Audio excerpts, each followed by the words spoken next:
Hey everybody, welcome to Sound Bombing.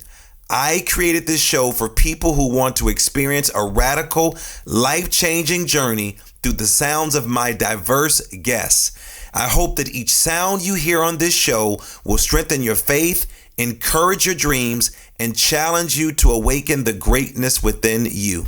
Drop the bomb. Drop the bomb. We're gonna drop the bomb. Drop the bomb. We're gonna drop the bomb. Drop the bomb. We come to drop the bomb. Drop the bomb. This is a journey into sound. A journey which along the way will bring to you new color, new dimension, new values, and a new experience.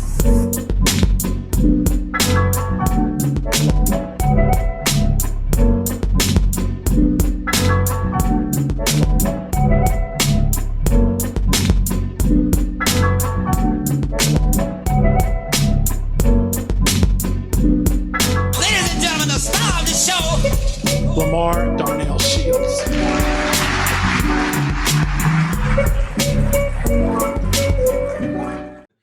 Good morning, good evening, good afternoon, good day, wherever you all are. Welcome, Sound Bombing community. You know I'm always excited to hang out with you all because you are some of the most amazing people that I know who are virtual, my virtual friends. Well, actually more than virtual friends. Many of you all I talk to all the time. I just want to take some time to say thank you. Thank you for your comments. Thank you for the comments that you put on all of social media. Thank you for the comments that you put on all the platforms.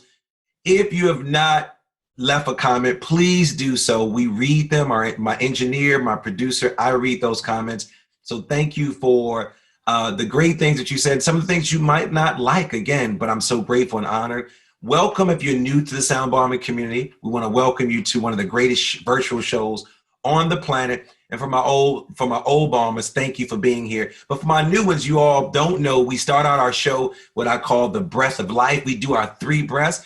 And I'm sure if I could see my old crew, the bombers who've been here with me for some time, I'm sure they're already getting in their position. I'm going to get myself set. And what we do is we put our hands on our laps, our palms facing up, in a position of receiving. We roll our shoulders back and we slowly close our eyes and everything is soft. Our face, our eyes, our jaw, everything is soft. And we start out with our 3 breaths. So I'll begin, inhale. We hold it for 3 seconds and then we exhale. 2 more times, inhale. We hold it for 3 seconds and then we exhale. The third one, we go much, much deeper. So we inhale, make yourself really, really, really big. Then we hold it for 5 seconds. And then we exhale. And bombers, what do we call that? We call that the breath of life. And what I love about that, so many people say, Lamar, we are so grateful and honored that you start your show off with that, because quite often people are going to their iPad, iPhone, computer, however you listen to me in the car. And they say they love that we start out with what we call the breath of life. So thank you for being here. And as always, I'm not going to let you down because I am not that great, but the people that I bring on the show are amazing and you come on to listen to them. So let's get this started. Thank you all for tuning in. One of the greatest gifts as humans is the ability to choose how to live your life.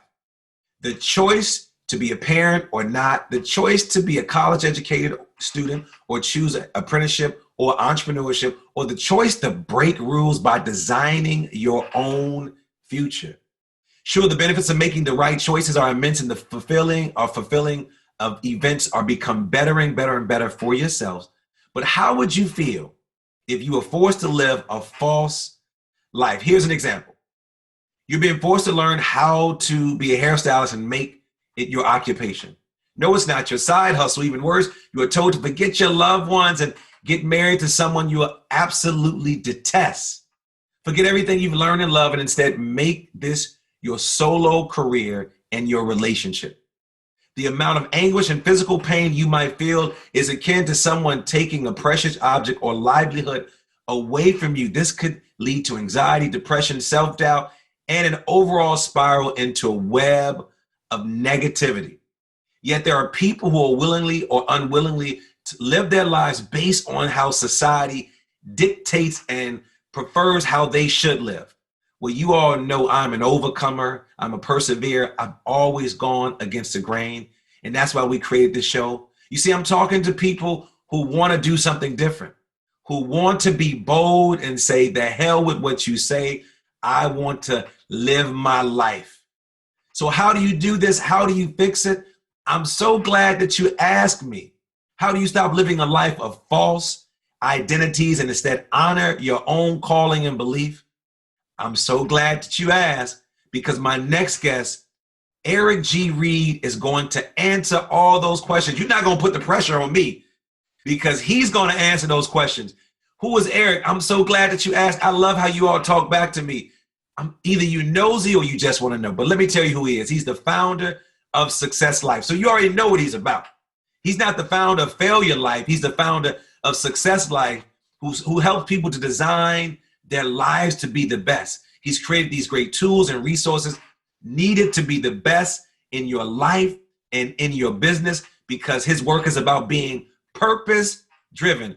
Eric has mentored and coached thousands and thousands and thousands of professionals all over the globe, helping them to discover their passion, reignite their passion, and create goals to grow and master a life of success. His passion is to inspire, energize others to create the amazing changes in life. Business can be hard, we know. So he created Success Life Radio podcast to have these conversations with you. He's a certified professional coach. He hangs out with people like John Maxwell, Anthony Robbins, one of my mentors, Les Brown, Bob Proctor, he knows, Brian Tomei. This dude knows everybody. But what's cool is he is in the bomb shelter today. And at the end of the day, Eric wants you to know that you are worthy. Eric, brother, welcome back to Sound Bombing, man. How are you? I am well, and thank you for that breath of life. Thank you. Man, Eric, thank you. So some of you all are saying, well, welcome back. Eric is one of 3 people that we lost. He was lost in the virtual space. His show went to the universe. It was so powerful that somebody else stole it from us. And so this brother decided that, hey, Lamar, I want to come back. We had Eric on in May. So what that means is that our show has been growing, and I'm so grateful. Eric, let our listeners know where you're calling in from, and let them know how you're doing since the pandemic, because since we talked in May, the pandemic has gone international like Beyonce, man. Well, first, I am in Atlanta, Georgia, so just up the road from your friend, Les Brown. Yes. And how has life been since the pandemic? You know, I have kids. So we had this no school, maybe school, summer long thing. But then I really had to make a shift, and it's what I've been working with businesses. I stopped basing decisions on the pandemic, like when this is over, when we're not wearing masks, when we're able to go out. I was like, okay, what would life look like without the pandemic? Okay, let's get about living it. Let's get about creating it. Let's get about doing it. Because we will find a common excuse at every opportunity to hold ourselves back. And the nice thing is, pandemic is such an easy one to catch into, and everybody supports you that it's like, I can't do it because of the pandemic. Oh yeah, I know what you mean. So we just went about acting cautiously and safely, but we created a life regardless. Wow, created a life regardless. 2 of my favorite words, Eric, is imagine and create. I have a line of clothes, a clothing line called the Ubuntu line. And Ubuntu means I am because we are. And I have this, it says I, there's an I, the I of Horus or I of Haru, and then under it, it's a word, create, period, pray, period. But creation to me has always been the closest things to the creator. However you call it, creator, source, God, Allah, Krishna, whatever you call. I've always felt when one is in a period of creation, something beautiful is about to happen. What role does the word create or creation play in your life as a creator of content, as a creator of resources, as a creator, as a creative thinker? What role does the concept create work in your life? I'm a basic, simple, stupid guy sometimes. And so when I look out my window, everything around me is in creation mode. Mm. Trees, plants, bushes, animals. They're not like, I think I'm going to take a day off today and just sit here. It's like they're always creating, they're always growing, they're always. And I thought, what gives me the right, under the same sun, same God, same divine, to choose not to create? I shouldn't be in, like, it just seemed really contradictory to me. Like, wait a minute, you were designed through creation. You were breathed into existence from creation. Who says you get to put a cork in it? And so for me, I feel it's my responsibility to be in creative mode, to always be creating, to always be looking for the next stretch. Mm. So, Eric, have you always been this way?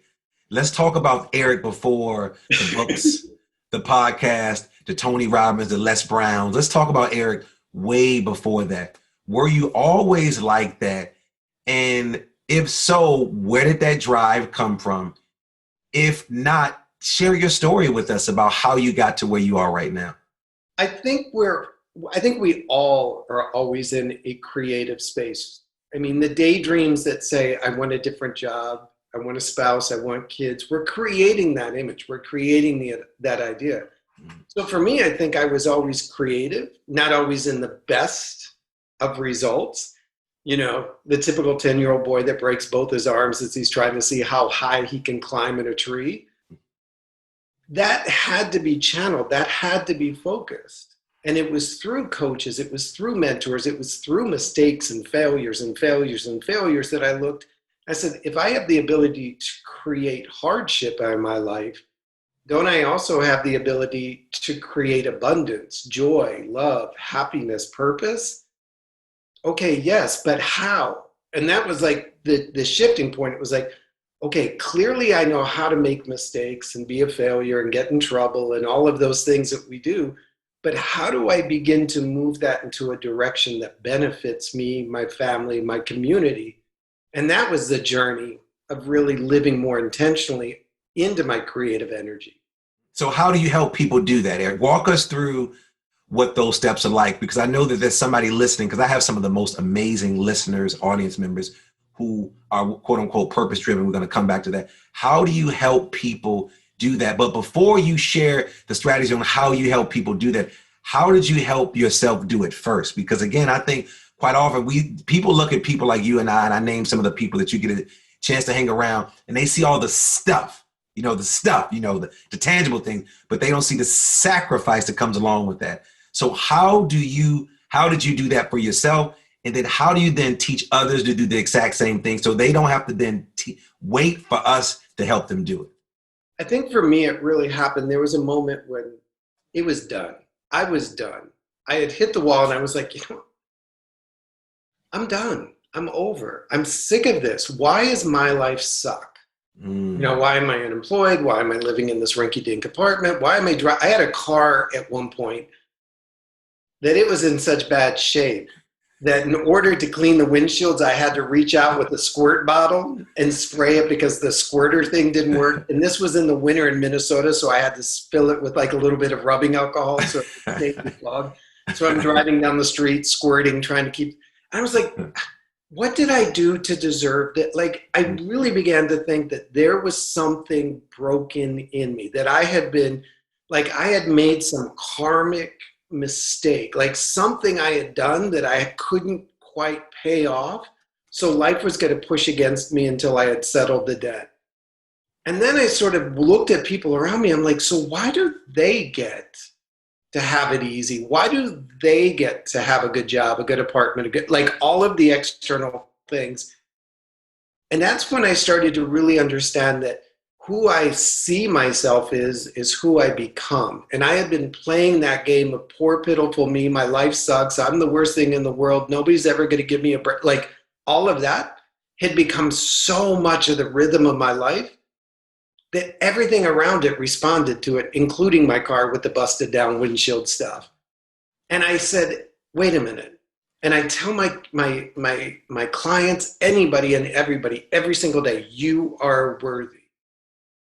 Because forever I used to believe that I wasn't worthy. I wasn't worthy of love, success, happiness, joy, equality, whatever. And it was like, who decided that? Like, whose shit am I buying into that said that I'm not worthy? Wow. And as soon as I could begin to say, I'm not listening to your crap anymore, because I don't know who gave you that authority over my life. It was first in one way, you have to begin to build the wall. And that's not to wall you in, but to wall out the negative people, the negative voices, the untruths, the lies that are designed to trap you. And then in that silence, you connect to your center, you connect to your divine, you connect to whatever that higher voice is. And sometimes it's really quiet, really small.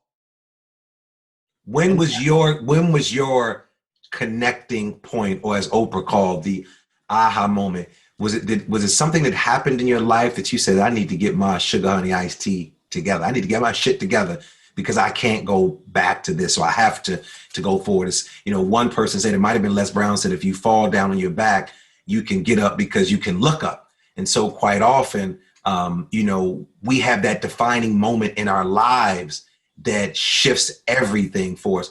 When was that moment in your life? I don't think there's ever a single moment of awareness. I think there's sort of like awareness growth.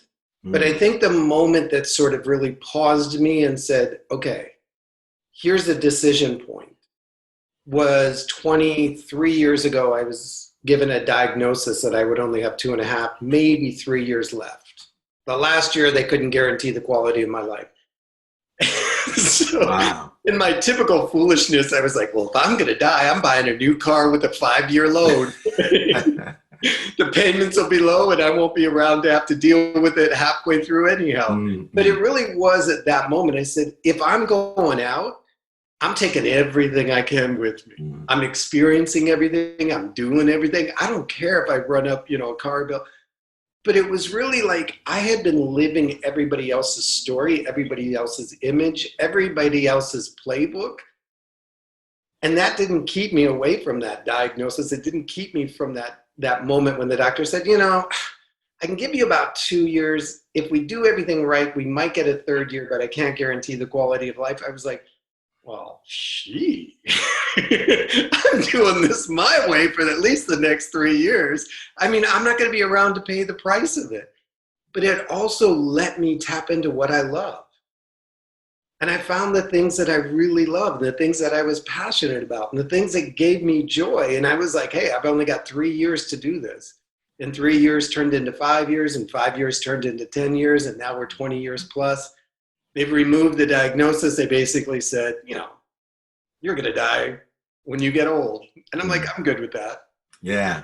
Well, we're glad that you're still here because you still have a wealth of wisdom and knowledge and information that we need. Now, I am been known to be a habitual rule breaker, and I'm knowing you and reading about you, I think we're probably on the same team. Now, we're not talking about breaking into cars. We're not talking about, kidnapping Dr. Fauci to find out what the hell is really, really going on. Not that type of rule breaker. We're talking about getting to our purpose-driven life and success.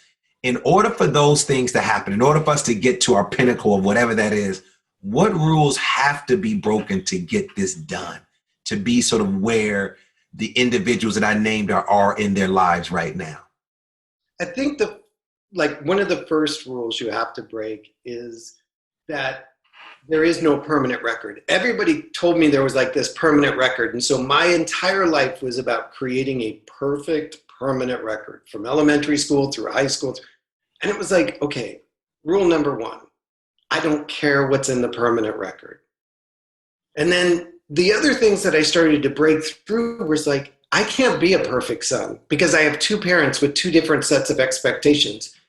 And I don't know who to be perfect for on which day. And I can't be a perfect brother because I have 4 sisters. And I can't be a perfect employee because I'm probably going to go through about 10 or 20 jobs really fast when I'm young and starting out. And so all of these ideas that I was chasing to be the ideal for somebody else, man, that got hard. And then it even became going into religious beliefs. It was like, I can't be the perfect Baptist, Methodist, Buddhist, Hinduist, spiritualist, because the people who are teaching me each have a different expectation. And so I said, how about if we just work on me being me? Like, let's see what that looks like. And if the divine God decides it's not good enough, I think he has a way of eliminating it. So we'll keep going forward. So hence you decided to become a life coach, but you use a different term. You talk about success coaching. What is the difference between maybe life coaching and success coaching? And why did you create this? Why did you then decide to create this concept?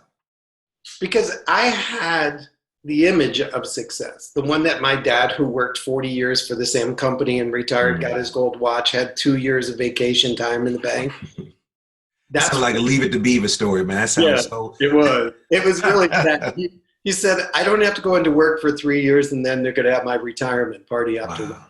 Those days, we know though, Eric, those days are long gone. That's why you and I work for ourselves. Those days are long gone. The allegiance that companies have to individuals, not even say they had allegiance then, but we know that they're long gone. What was sad was, so here he was in his 60-ishes, and this was like the next phase of his life was to be on hold till he could retire, so to speak.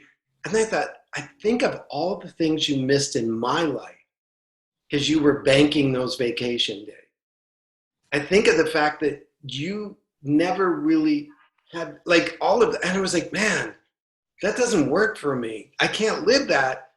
And then I was trying to do it. And I realized that I was losing my family the same way, in some ways, my dad lost us. I was walking out the door and my son looked at me and he said, Dad, will you be, and he stopped.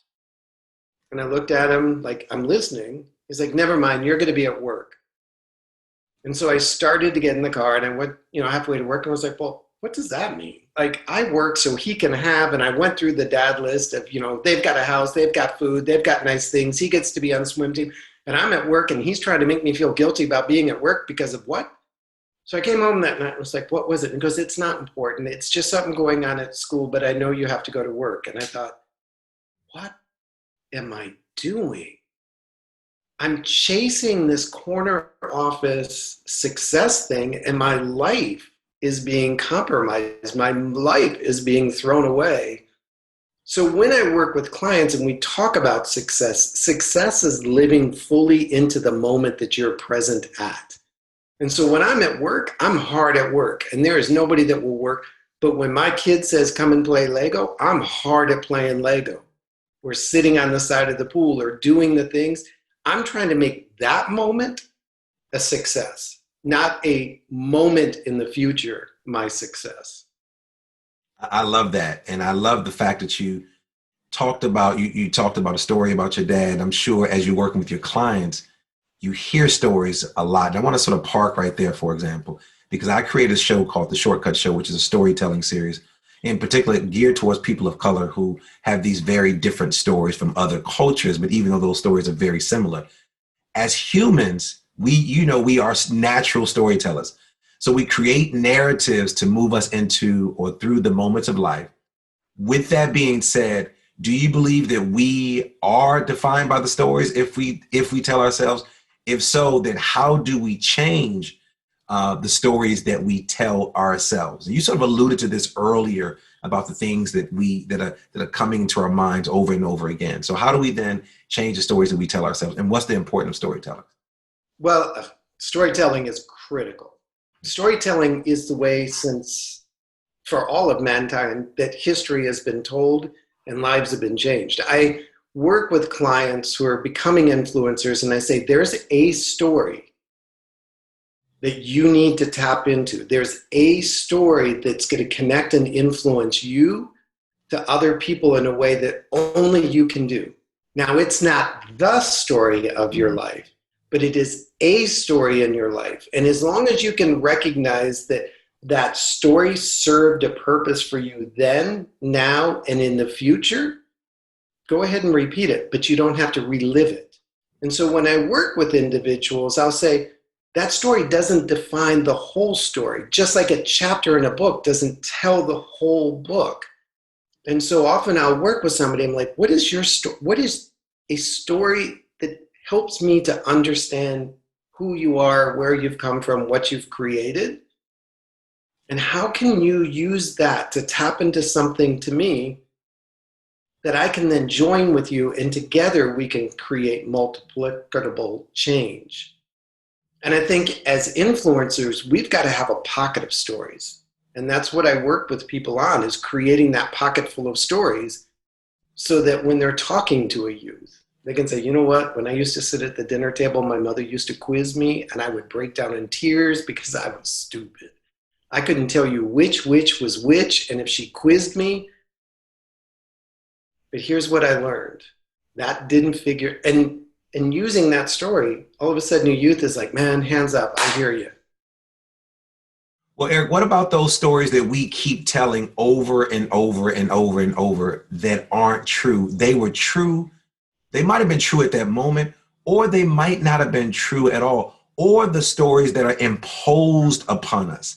Give you an example, story as a person of color, that there are more African Americans in jail, so that's what's going to happen to you. There are more people of color who are dying from COVID, so that's what I'm going to. So you have some stories that are imposed upon us, and then there's some stories that we've created in our mind. So you talked about the importance of stories, but how do you help your clients, or how do you help my listeners sort of shift those stories that they no longer want to tell over and over again?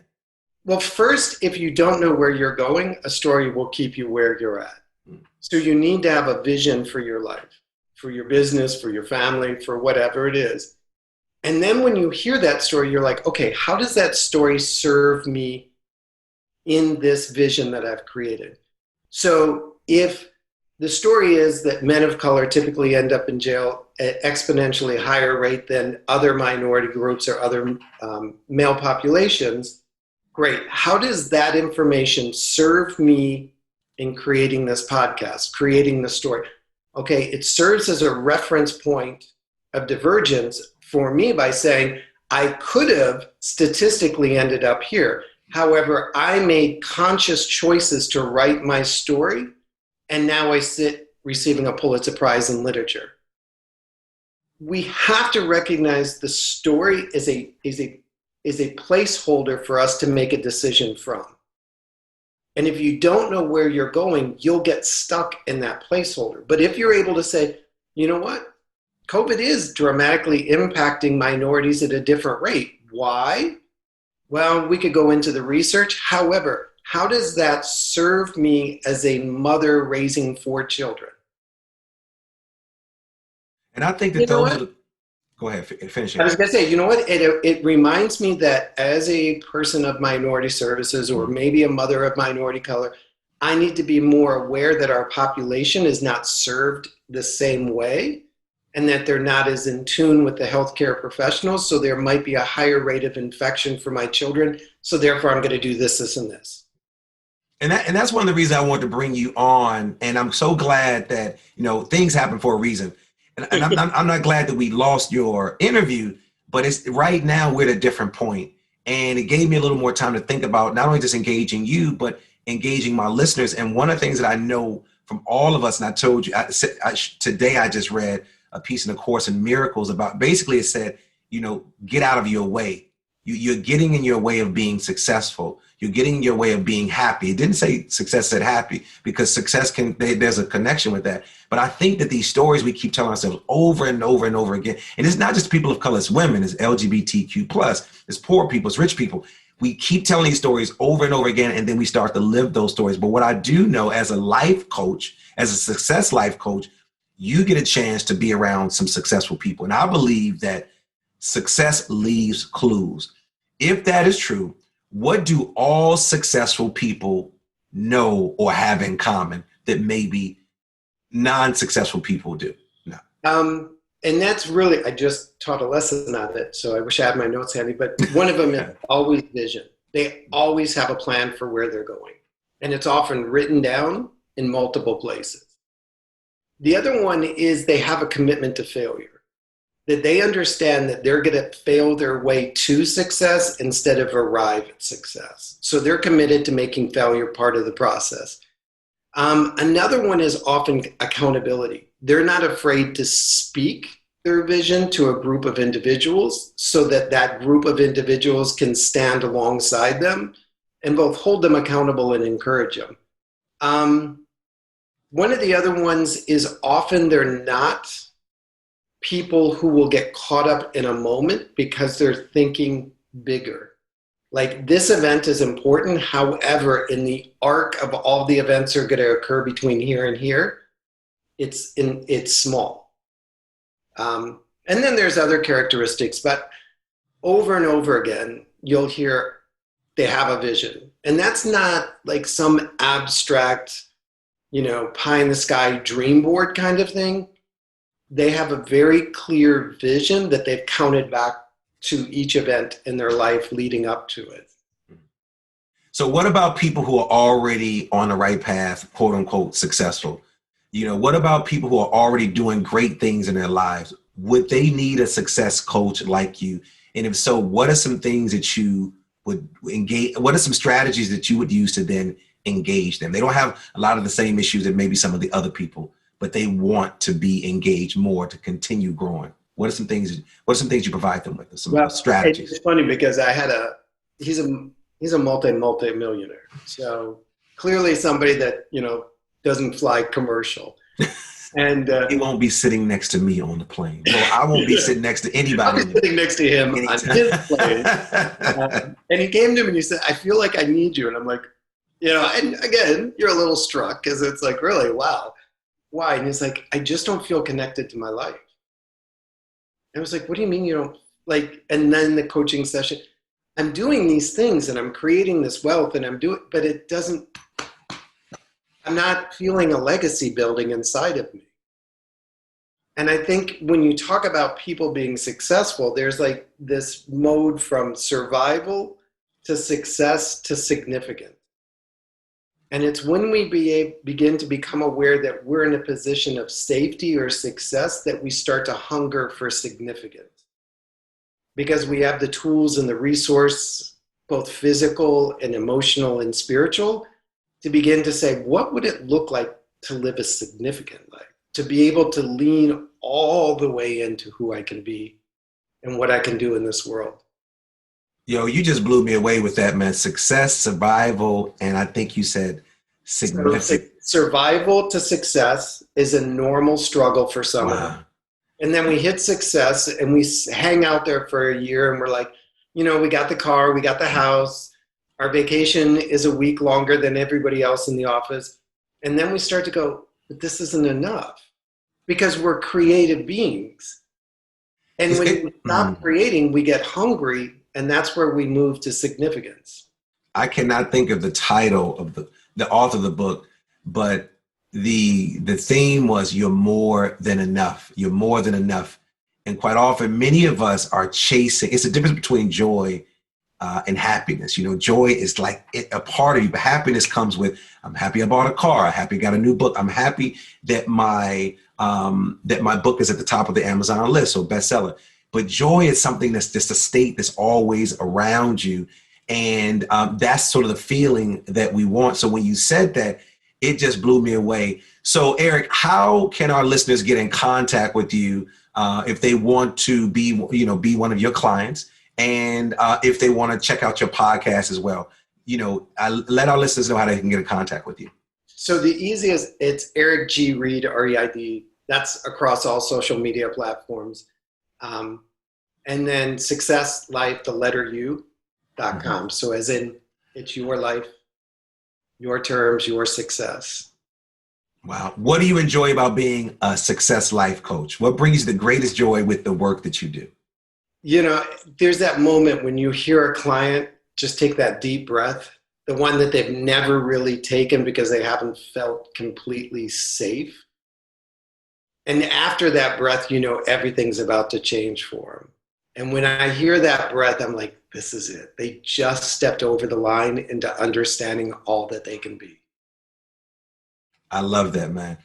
Eric, thank you for joining me in the bomb shelter, but you cannot leave right now. I want to keep engaging you.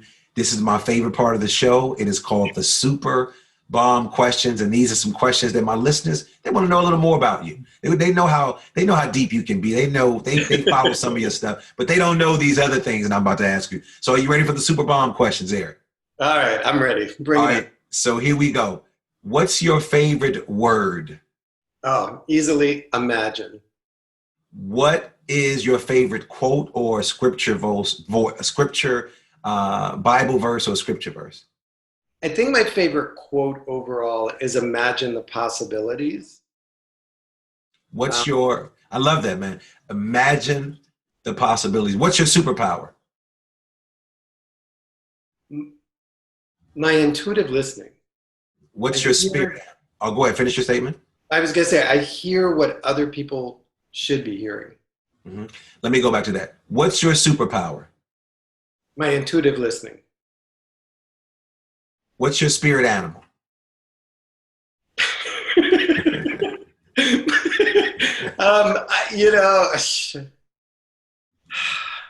I don't know. Changes every day. My family would think a sloth because I was like, a sloth. I love that. What brings you to tears of joy? Somebody that knows that they are worthy. They can really sit with that and be happy. What brings you to tears of sorrow? Somebody that doesn't see all the abundance that lives within them. What is the book or books that you've given most as a gift and why? Oof. One of my favorite business books is The Promise of a Pencil. It's a great book. If you haven't read it, read it. And then, man, if you can see my bookshelf, the other one, probably Wallace D. Wattles collection. Okay. Walk us through your morning routine. What do you typically do outside of the biological stuff, the other things that you do? The biological stuff at my age, yeah. I typically get up and I do about a 20 or 30 minute yoga stretching thing because I got to get my body engaged. And then I will lean into about 20 minutes of just silence, listening in, and then reading and then writing. So it's 20-20-20-20. Love that. If you were in the Mr. America talent competition, what would your talent be? Talking. Well, we appreciate you talking and hanging out with us. I told you, Sound Bombers, that Eric G Reid was going to bring a wealth of information to Success Life Coach. Check him out. Go to his podcast. Go to his website. Definitely lock in with him to be one of his clients. Eric, we appreciate you joining us today, man. I'm so glad that we got you back in the studio because I know how busy your life is. So thank you for joining me. Thank you for inviting me back, and thank you, Sound Bombers, for being with us. Yeah. And I also want to thank my engineer, my Haitian brother, Alexander Blanc, my super duper producer, Nicole Klimpaka, Supremacy for our theme music, and all of you for listening. Thanks for tuning in. Go to my website, drdrlds.com, if you want to know more about me. Pick up some of my merchandise. You've been amazing. And as always, believe something wonderful is about to happen. But some people miss the message because they're too busy looking for the mess. Thanks for tuning in, and do something for someone other than yourself today. You've been listening to Sound Bombing. Peace.